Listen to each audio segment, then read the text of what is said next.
the noise of the brakes, the impact, the cold asphalt against her body. Debbie couldn't remember the car itself, only the feeling that the world had completely lost balance at that moment, and then everything went white. Time simply stopped. When she opened her eyes again, she found herself in a hospital room, surrounded by the constant beeping of machines. She had tubes in her arms, bandages on her knees, and a persistent pain in her hip that wouldn't let her breathe properly. The doctor, a middle-aged man with tired eyes, explained that she had been hit on a busy avenue and that emergency surgery had saved her life. Rick, her husband, was there. Not with tears or declarations of love, and he was never like that, but with presence. He sat next to the bed, asked about the food, exchanged messages on his phone while she slept. Sometimes he read the news aloud to keep her distracted. It was what he knew how to offer. On the third night, the doctor returned for a more detailed conversation. With a chart in hand and a neutral expression, he listed the limitations she would face: chronic pain, physical therapy for an indefinite period, difficulty walking without assistance for at least a year. He mentioned, almost as a footnote, that her reproductive organs had suffered significant damage. Pregnancy was impossible. Debbie looked at the white ceiling in silence, trying to absorb every word, every implication. But the question came, low, instinctive, escaping before she could contain it. I won't be able to have children. The doctor hesitated, then gently shook his head. His eyes, for the first time, showed something beyond professionalism. Before Debbie could fully process the information, Rick commented in an almost neutral tone, "Thankfully, this wasn't part of our plans." She turned her face to the side and didn't say anything. Because it was true. They had never seriously talked about having children. But for Debbie, it was never a certainty. Just a maybe one day. A quiet hope kept in some corner of her heart. A window that was now closing without warning. The following week, Debbie was taken to her mother Carol's house. Her recovery required constant care that Rick, with his demanding job at an accounting firm, couldn't provide. Carol treated her with an almost childlike tenderness, making homemade soups and reading to her in the afternoons, as if the pain could be dissolved in motherly affection. The small two-bedroom apartment became a refuge, scented with chamomile tea and childhood memories. Rick came to visit her, initially every day, then every other day. He brought medicines, asked routine questions about her recovery, gave her a light kiss on the forehead before leaving. He rarely stayed for more than an hour. Time went by. The visits became scarce. He was late, sent messages saying that work was demanding, that he needed to finish reports. When he was there, he seemed restless. He fidgeted with his watch, frequently looked at his phone. He no longer commented on the news or read jokes from sports sites. He just waited for the time to pass. When Debbie started taking her first steps with the help of a cane, 3 months after the accident, she decided it was time to go back home. She missed the smell of her pillow, the routine from before, the life that now seemed so distant. She needed to regain some control. "Are you sure, my daughter?" Carol asked, concern evident on her aging face. "You still need help to take a shower." "I'll manage, Mum. Rick will help me." Rick picked her up by car on a Sunday morning. He helped with the bags, placed the cane in the back seat. He asked twice if she was sure about the decision.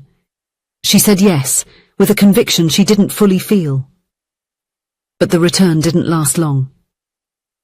2 weeks later, on a regular Tuesday, Rick arrived home from work later than usual. He took off his shoes in the entrance hall, as he always did. He placed the briefcase on the sofa. He sat at the kitchen table where Debbie was struggling to prepare a salad. He had no expression on his face when he said, "I think we should separate." Debbie froze, the knife hovering over a half-cut tomato. She didn't respond immediately. She couldn't. The silence filled the apartment like a living entity. She spent the night awake, lying beside him, who was either sleeping or pretending to sleep, trying to understand exactly when he had given up. Was it at the hospital, when he learned about the aftermath? Was it when he had to help her dress for the first time? Or had this resignation always been there, just waiting for the right moment to surface? The following morning, with red eyes and a choked voice, Debbie pleaded, "We can try. I'm getting better. In a few months I'll be walking normally. We can go back to the way we were before." Rick just shook his head, his gaze fixed on the coffee cup he held. He said he was sorry, but he didn't see any more meaning, that he had tried, but could no longer pretend that everything was fine. He stayed in the apartment for a few more days. He slept on the couch. He avoided looking into her eyes. Then he left on a Saturday morning while she was in the shower. No yelling, no hurriedly packed bags, no photos torn from the wall. Just a key left on the kitchen table, and a note that said, "I will pay the rent until the end of the contract. I'm sorry." Debbie cried alone that night, sitting on the bathroom floor because she couldn't get up. Then she dragged herself to the bed. And the next morning, she called her mother. She returned to Carol's house. She resumed physical therapy with more focus. She learned to do small tasks with pain. She learned to sit on the porch and listen to the world go by, even when her own world seemed to have stopped. In the first days after the breakup, Debbie constantly called Rick. She left voice messages, sent emails. "Please, let's talk. Please don't give up like this. Please give me a chance to show that I can improve." He rarely responded. When he did, it was with short, almost formal messages. "I'm paying the bills as promised. I signed the papers your lawyer sent. I hope you are doing better." 2 months had passed. Debbie re-established her routine, relearning to live in small steps. She returned to part-time work as an administrative assistant, a role she could perform even with her physical limitations. She started cutting her hair in a different style. She stored all the wedding photos in a box at the back of the closet. She practiced smiling at the mirror until they seemed less forced. But one day, she felt something strange. Dizziness when getting out of bed, nausea during breakfast, a fatigue that seemed to come from deep within her bones. "Sweetheart, could you be pregnant?" Carol said, running her fingers through her daughter's hair. Debbie denied it immediately. The test said it was impossible. But a doubt took hold in her mind. At the drugstore near her house, she bought a test without really believing in the possibility. It was just to rule it out to be sure. 2 lines appeared almost instantly. Impossible. The specialist doctor who had been with her since the accident confirmed 3 days later with a serious expression. It was either a miracle or a mistake of nature, but she was pregnant. 9 weeks, maybe 10. "You need to understand that this pregnancy represents a significant risk," he explained, avoiding direct eye contact with her. "Your hip is still recovering. Your pelvis suffered severe fractures. Your uterus was compromised in the accident." "But is it possible?" Debbie asked, her voice almost a whisper. "Can the baby be born healthy?" The doctor sighed, adjusting his glasses. "Yes, it's possible. But the odds are not favorable. I strongly suggest you consider a therapeutic interruption, for your own safety." Debbie left the office dazed. On the bus, she looked out the window, seeing without really seeing the streets passing by. A child. Inside her. The impossibility made real. That night, with a trembling hand, she typed a message to Rick. "We need to talk. It's important." He replied almost immediately. "Something rare. Are you okay? Did something happen?" "I'm pregnant," she wrote, and sent it before she lost her courage. The 3 dots indicating that he was typing appeared and disappeared several times. Finally, the response arrived. "Are you sure?" "Absolute. I confirmed it with a medical exam today." An hour passed without a response. Debbie kept staring at her phone screen until she fell asleep on the couch. The next morning, there was a message sent at 3:47 a.m. "Can we meet this afternoon?" They met at a cafe near Rick's workplace. There were deep, dark circles under his eyes. "How is this possible?" was the first thing he asked without greeting her. "The doctors said you couldn't get pregnant."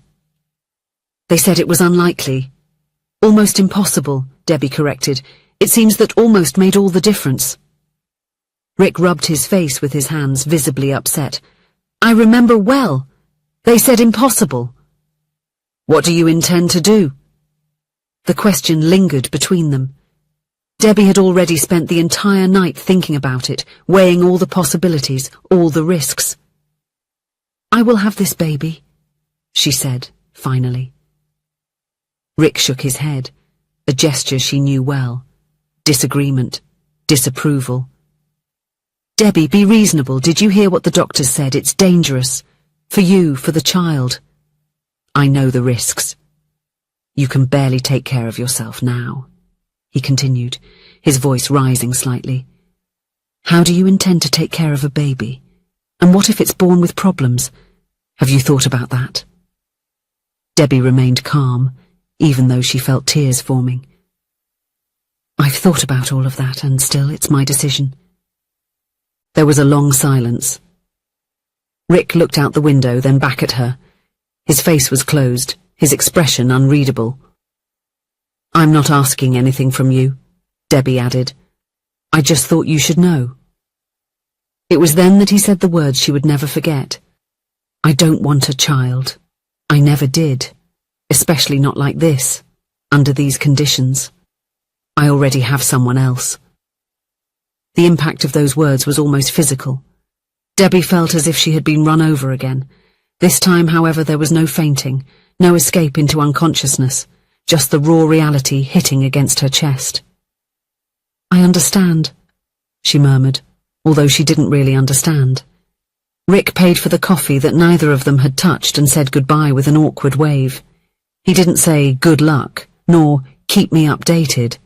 He just left, leaving Debbie with the certainty that this time there was no one else by her side. In the weeks that followed, the doctors reinforced the warnings. The risk was real. Her life would be at stake. The baby might not survive to term, or might be born with severe complications, or both could die during childbirth.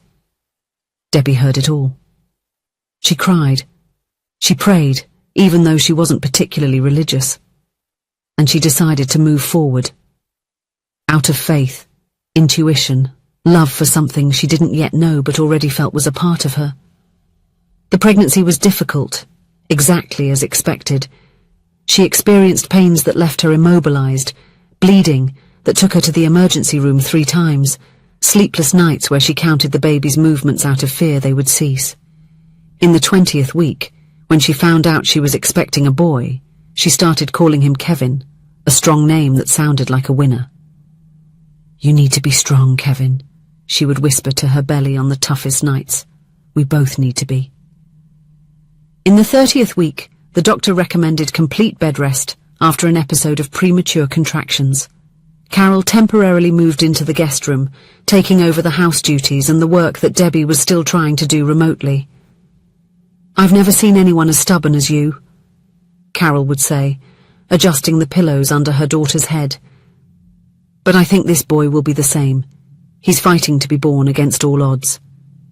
And Kevin grew, slow, fragile, but alive. With each ultrasound, with every heartbeat detected, Debbie clung more to hope. On the day of delivery, in the 36th week, everything hung by a thread. Hemorrhage, unstable blood pressure, the medical team on high alert. Debbie heard someone mention emergency surgery, saw the concerned look on the obstetrician's face. Then she felt the effect of the anesthesia and entrusted her fate, and Kevin's, to the hands of those professionals. When she woke up, she was in the ICU. She blinked a few times, trying to focus her vision. Carol was by her side, her face marked by tears, but smiling. "He's alive," was the first thing she said. "Small, needing help to breathe, but alive." Kevin was hospitalized for 62 days. Each one of them was a battle. Debbie learned the language of the machines, the meaning of every number on the monitors. She learned to touch her son through the incubator openings, to sing to him even when her own voice faltered. She learned to celebrate small victories, 1 more gram of weight, 1 less hour of supplemental oxygen. It was a miracle in progress, the doctors said, now with a respect they did not show before. The faith of that mother had been rewarded. When she finally took Kevin home, to Carol's house where they now lived permanently, Debbie took a picture of him sleeping in her lap. The tubes were gone. There was only a small baby left with fine dark hair and a serene expression. She sent the image to Rick via message. No text, just the image. 2 days later he replied, "One day maybe I will meet him." Debbie was outraged by the response. After everything they had gone through, was that it? A vague, almost indifferent comment. But she didn't reply. She decided she would not nurture empty hopes. The months passed. Debbie adapted her routine to the new reality. She got a job that she could do from home as a freelance writer. Carol became a devoted grandmother, although she often repeated that Rick should at least send a decent allowance. When Kevin turned 6 months old, she received a message from Rick asking if he could visit them. Debbie hesitated, but agreed. He appeared on a Sunday afternoon. He brought a teddy bear, looked at the baby for a few minutes, said he was happy that everything had worked out. And he left after less than an hour. That visit gave Debbie false hope. Maybe he was changing his mind. Maybe, upon seeing his son, something had awakened in him. But Rick never returned. She finally understood. There are people who cannot stay, who do not know how to face discomfort, the unpredictable, the different. And there was nothing she could do to change that. In the following years, Kevin became the center of Debbie's world. He grew up curious, smiling, full of light, despite developmental delays that required constant therapies. And Debbie, with her scars, chronic pain, and occasional longing for what might have been, learned to live a new version of herself, stronger, more patient, more complete than she ever imagined she could be. It was on a quiet afternoon in the park, when Kevin was 4 years old, that Debbie met Gary. He was sitting on the bench next to hers reading a book, while his nephew played on the slide alongside Kevin. They started talking about children's books, then about the weather, then about life. Gary was a history teacher, gentle, quiet, with eyes that seemed to smile before his lips did. First they became friends, then a constant support for each other, and finally, something deeper, built in small moments. Gary reading bedtime stories to Kevin, helping with the physical therapy exercises, celebrating when the boy finally managed to walk unaided at 3 years old. On a starry night, with Kevin asleep among cushions in the living room, Gary proposed to her, saying he wanted to be home, father, and future for both of them. Debbie said yes with her whole heart, because finally there was someone willing to stay. And now when someone asks Kevin, now 6, who his father is, he points with a confident smile to Gary and says, "It's him. It has always been him. Because true love doesn't need to come from blood. It just needs to endure." If you enjoyed the story, please leave a comment with a rating from 1 to 5 to show how much you liked it. Also, watch the video that is now appearing on your screen. See you soon.